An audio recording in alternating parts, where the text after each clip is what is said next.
Tony D and Little Joan in the background, and this, I guess this is sort of a screenwriter's rant, but not about a specific movie. I'm going to try to explain why 70s movies were better. I know. I know it's the ramblings of an old time screenwriter telling you things that you think every old screenwriter will tell you, but there's a reason why the 70s were the renaissance of American cinema. Smash like and subscribe. Thank you for smash liking and subscribing. Check out my books, The Pineys, books 1 through 17, available at Amazon.com. Don't forget, Kindle Unlimited is free. Don't forget the t-shirts, and don't forget Book 18 dropping this month. Okay, so why was the 70s so great in terms of American cinema? Well, there's a few reasons. First, you have to understand the people who greenlight movies aren't, they're not in their 20s, generally speaking. They are older people, middle-aged. That's where the sweet spot is for a lot of people, even today. Yeah, there are some guys who are in the studio system now. They're way too young and they greenlight stuff, and that's kind of why they're there. They're there to appeal to a younger audience's sensibilities or whatever. But in the 1970s, who did you have? Well, you had guys in their 40s and 50s who would have been born in like the 20s and 30s, and they would have grown up hearing about the Great Depression, the Great War, which I won't say because it's YouTube, and things that, well, were real historic, and also other wars after the Great War, things that were very serious, right? And entertainment had its place. There were things like the Great Wars, people had to eat and work, and then there was entertainment too. It wasn't super important, right? It had its place in society, but it wasn't like the thing. So when you get to the 70s, after years of a studio system that delivered family movies and things like that, you finally had a maturing of the medium. Yeah, and don't take this the wrong way. Yes, there were great movies before the 70s and great movies after. But in the 70s, it sort of peaks because it was important enough that people wanted to do it, but not too important that it consumed pop culture and everything. It was really when movies were on its rise. It was still a time when people went to the movies, and it was a big deal. It was before the age of the internet and before the age of seeing movies again and again and again and talking about them endlessly.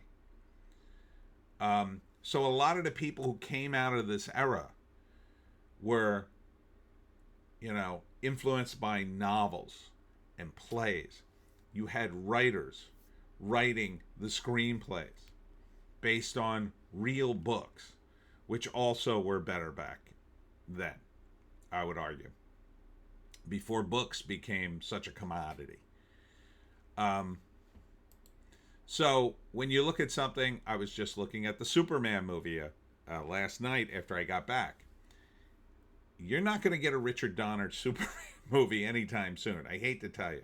I like James Gunn. I think he's a decent screenwriter, but he's not a guy who would even get work in the 70s, in my opinion. They would look at his stuff and go, "Kid, you're crazy." He's all over the place. The structure is the problem with the current Superman movie, right? It's the structure of the screenplay. It's a GD mess.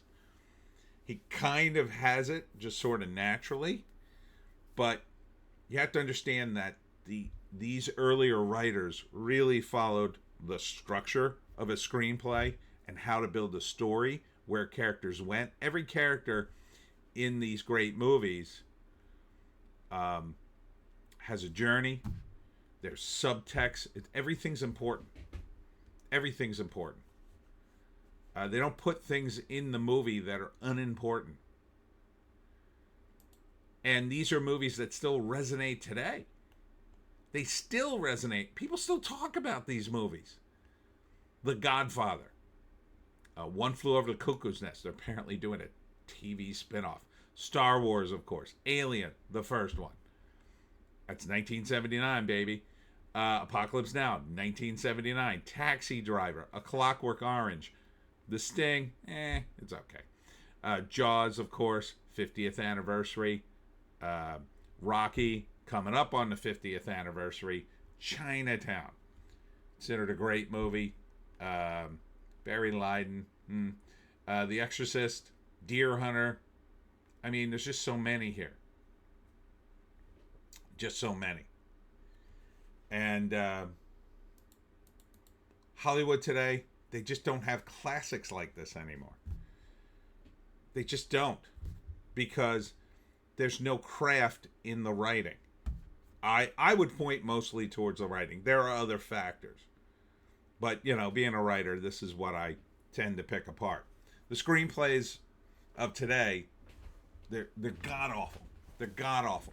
And that's because, why? Well, for one thing, the sort of focus group and scrapbook mentality, I think, of the studio, it makes people think that they could just punch and play various elements into a movie and it's fine, right? And I've said before, the kind of focus group scrapbook mentality of the idea where, okay, we're going to shoot a movie, then we'll show it to a focus group, and then we'll reshoot some scenes based on what they say. That can take a movie that is absolutely awful and turn it into something that's watchable. But what it does to a great movie, a movie with vision, is it destroys it if you get the wrong sort of focus group. Now, maybe the focus group likes it. Now, a perfect example of this is Blazing Saddles, which just came in on sort of the cusp of when focus groups were becoming a thing. And they showed it to some people. I don't even know if you'd call it a focus group. And the studio came back with a whole bunch of changes. And according to the story, and I don't know how true it is, Mel Brooks ignored it all and released the movie the way it was. And it's a huge hit. It's considered a great classic. It's one of the greatest comedies ever. So you're going to sit here and tell me that Blazing Saddles would have been improved by a focus group? Imagine showing Blazing Saddles to a focus group right now. Imagine the notes they would have. Oh my God! They said the N-word! Oh no! Heavens to the Betsy! You can't do a creative endeavor without vision. And what you get when you go to a group of people, any group really, even if you get to great visionaries and put them all in a room, they're going to have different visions. And it muddies down everything and makes it mediocre. You can't, like, visions creatively have to be a singular vision. Maybe two guys. Maybe two. You know, or couple or whatever. You might even go as high as three. But beyond that, no. No. No, no, no, no. No, no, no. It has to be a vision of typically a one person. One person. And that window of vision is also limited. You look at Francis Ford Coppola. He did some of the most brilliant movies ever, but he's also had some movies people go, oh my God, what is this? You look at George Lucas. Star Wars, early Star Wars, pretty cool. Later Star Wars, holy crap. So part of it is just the time we're living in and trying to appeal to certain sensibilities, to to studios so they'll be funded, you know, it's going to water it down. You're going to have a problem if the studio, puts its grubby mitts. And I'm not saying they didn't do that in the 70s. They did, but they had a much lighter touch because movies weren't that important. People didn't melt down if the Superman movie in the 70s wasn't that good. They'd just be like, okay, let's make another Superman movie, or let's make another different movie. Let's make a Batman movie, whatever. It wasn't going to burn down society and divide the internet just because the Superman movie, people don't agree that it's good. Who cares? Who cares? You either like the movie or don't. Go see it or don't. I don't care.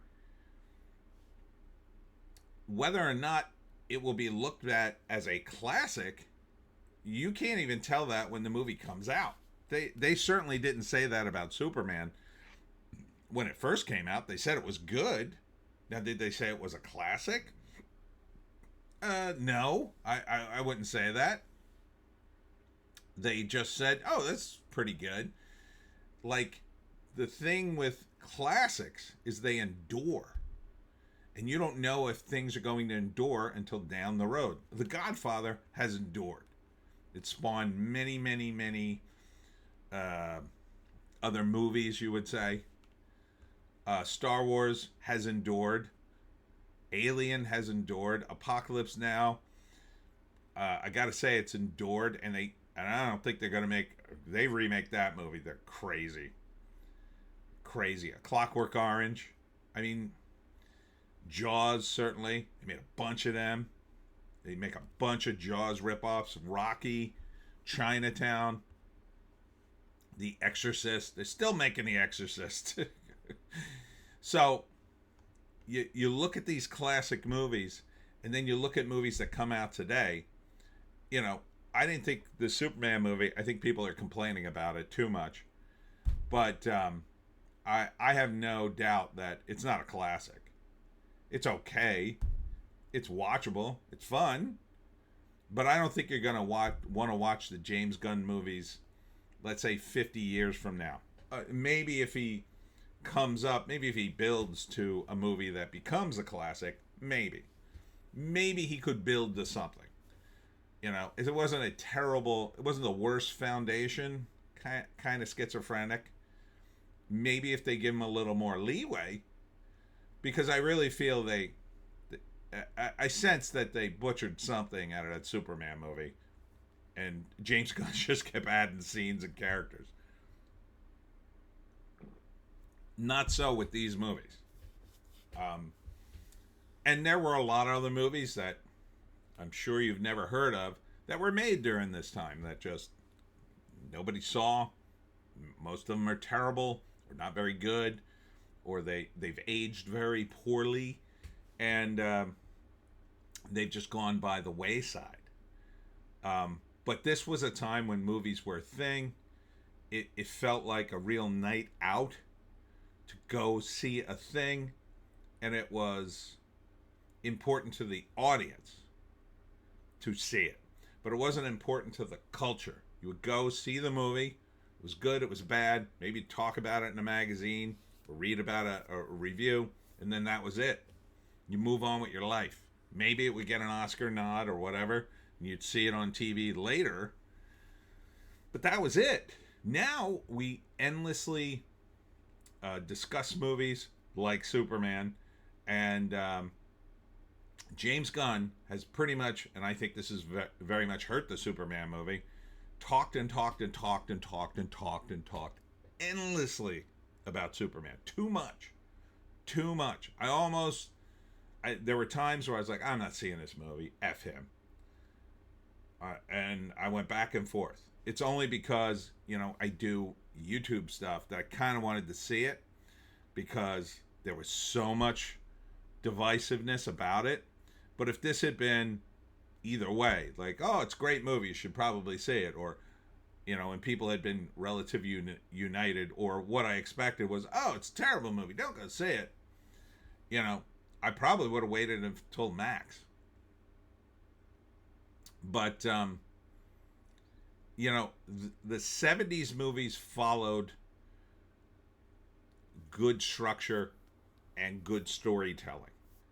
Today's movies, for the most part, some of them do. Some of them do. And that's the really good ones that pop up. But a lot of them ignore that structure for whatever they need to do to get on the screen. And that's mostly because movies have become more of a commodity. They were kind of in a commodity in the 70s, but not like they are today. Today, they're a packaged, donut in plastic being handed to you, so you hopefully will buy more of those plastic encased donuts. These movies had to be entertainment. The thought behind it was, well, if the movie's good, more people will go to see it. A movie like the new Superman, they're talking about the toy sales being a significant portion of the profits down the road. So really, as long as the movie makes its money back and maybe a little profit, that's fine. The merchandising will more than cover it. Which makes it a different kind of movie. The object of that kind of movie, the kinds you make today, is don't offend too many people. Try not to offend too many people. Try to please everybody. And that's bad too. Although I would like a little more fan service in movies in general. The Superman movie kind of goes too far in the other direction. And yeah, some of it is woke. I mean, like I said in my review, the woke gets sort of pushed back into the subtext. And if you look at it as a whole piece, you can see sort of the woke elements. But they did that back in the 70s too. I mean, feminism was a theme. So that would creep into things. Ideology would creep into things. But it was okay if it was a director's vision, right? A director's vision. Because the good directors wouldn't let his ideology overwhelm everything. Wouldn't let that kind of stuff dictate logic, which it shouldn't. What dictates logic is what the characters, are and what they do. And you can't be afraid to go there, say and do, have the characters say and do things that might upset people. And this was the 70s. This was a time when people, for the first time on screen, were cursing, smoking, taking drugs, having sex. Not on, it wasn't porno, although some came kind of close. But you would see more of that kind of stuff in these movies. But you didn't just see it, although, again, there were some movies like that. But for these classic, and a lot of them, it just became new tools to use. Now, those tools got abused in the 80s. That's when things started to disintegrate, because people realized, oh, we can have nudities? Well, we got to have a topless girl in the slasher movie or nobody will see the damn thing. And that made it more entertaining, but it didn't make the movie really all that much better. But during this era, those tools were new, and people were using them in interesting ways, relatively speaking. People were using them in interesting ways and exciting ways that had never been seen on the screen and had never been shared with a wide audience. The problem with movies today is they're still, part of the problem is they're still trying to capture that. They're still trying to capture that, wow, we'll be the first to do this. And then you get something like the White Lotus TV show where two brothers share an incestuous kiss. Like, no one wants to see that. Yeah, you might be the first, I guess. That's not a really good thing. It was different when, in the 70s, we started seeing people using drugs and smoking, and although we saw smoking before, but, saying F off and, doing terrible things.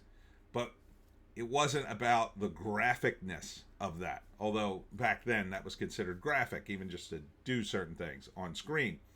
It was about the story and how that change stories. Midnight Cowboy and things like that. It was gritty. You were seeing gritty stuff for the first time on cinema, addressing things that felt real. But now we're way past that. But we still have creatives that are kind of following that path. Well, I got to be the first to do this, or I got to show people the grittiness of the world. Not necessarily. That's why the Superman movie is good, because it's not showing a lot of gritty stuff. Although, quite frankly, it gets a little weird and gritty in certain places, and it's full of tropes. But, you have a lot of other movies that are just completely dark and horrible for no reason, and where they should be light and fun, because it is entertainment. And there's a sense of humor about people, just like there's also terrible things in the world. So you got to be able to have a balance of that, and that's what a lot of these movies have. There's some funny scenes in One Flew Over the Cuckoo's Nest, but ultimately it's kind of a sad movie when you think about it. Same thing with Apocalypse Now. Same thing with Taxi Driver. Same thing with A Clockwork Orange. Some horrible stuff, happens in there.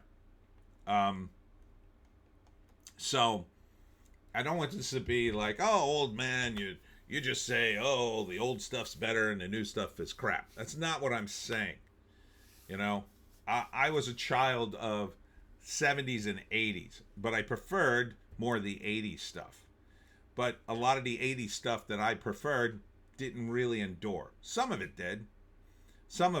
And even that, the Terminator movies, for instance, and RoboCop and things like that, it endured to a degree, but it's not going to endure like The Godfather's going to endure. Like One Flew Over the Cuckoo's Nest endures in cinema. They're just, they're just even better than the 80s movies. And you have to understand that it's the result of the writing, I think, and a lot of the structure that came out of novels and plays, which, again, were in their sort of classic modes before they became commodities too. And you see today, Broadway is a commodity. Books are a commodity.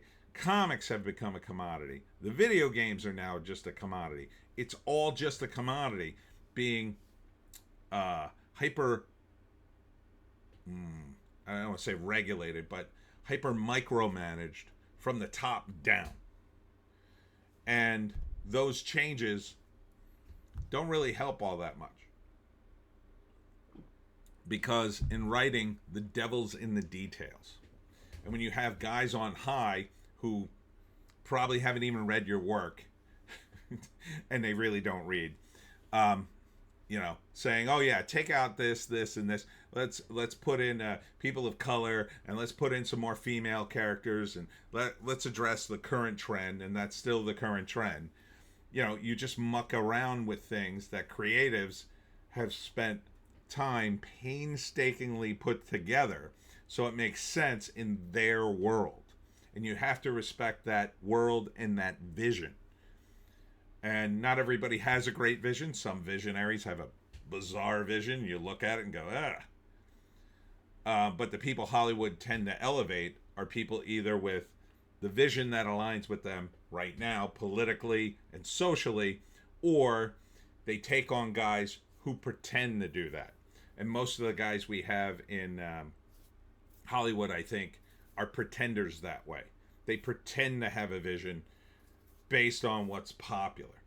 I think James Gunn has a bit of that in him. He still has a vision, but he's trying to thread the needle, and so he's giving the guys at the studio some of what they want, but he's being more subtle about it, which is an improvement. It's a vast improvement, because at least it makes the movie watchable. At least you can kind of just dismiss the little touches here and there and the woke subtext, I call it, in Superman. You can kind of dismiss it and still have a good time. as opposed to what went before, which was just like, oh, we're going to smash this in your face and you're going to like it. And if you don't, you're a sexist and a racist and blah, blah, blah, blah.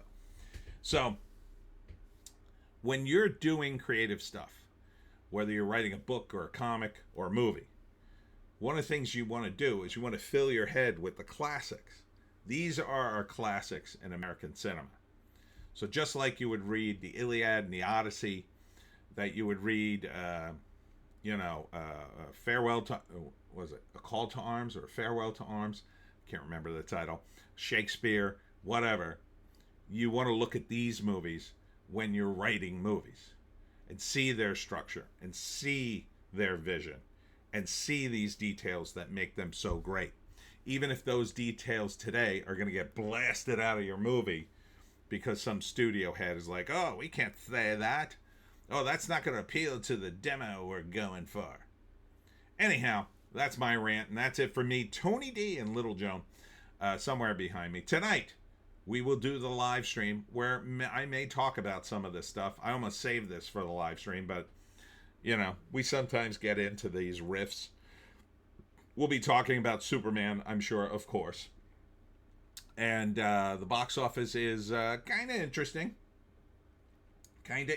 This week because Superman's a big factor, and we'll be probably talking about what the Fantastic Four may or may not do and other things, whatever you want to talk about. It's all about movies, baby. We'll see you at 7 on the live stream.